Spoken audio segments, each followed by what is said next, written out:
عام انتخابات کا پہلا مرحلہ ہے۔ تحریک انصاف کے بڑے بڑے کھلاڑی میدان میں اترے بغیر ہی آؤٹ ہو گئے ہیں۔ بانی پی ٹی آئی کے لاہور اور میاں والی سے کاغذات نامزدگی مسترد کر دیے گئے۔ شاہ محمود قریشی، زین قریشی اور مہربانو قریشی کے ساتھ ساتھ پرویز الہی اور مونس الہی کے کاغذات بھی منظور نہیں ہو سکے۔ لاہور سے حماد اظہر اور مردان سے علی محمد خان بھی کاغذات منظور کرانے میں ناکام رہے۔ خواجہ آصف کے مقابل عثمان ڈار کی والدہ اور بھابھی کے کاغذات مسترد۔ قاسم سوری، زلفی بخاری اور خرم لطیف کھوسا بھی انتخابی دوڑ سے باہر ہو گئے۔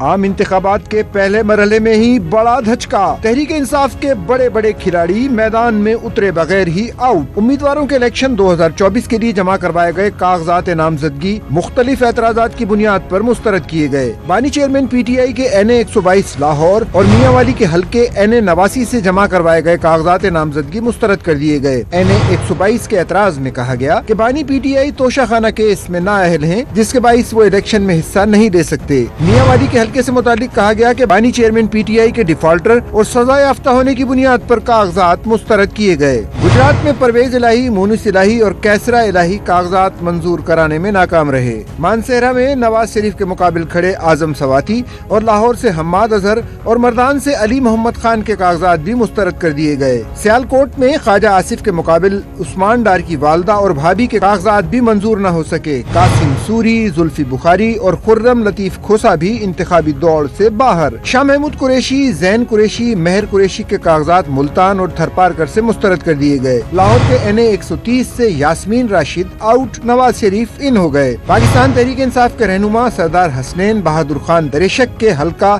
PP 294 سے کاغذات نامزدگی مسترد ہو گئے۔ NA 57 راولپنڈی سے شیخ رشید اور راشد شفیق کے کاغذات نامزدگی بھی مسترد کر دیے گئے۔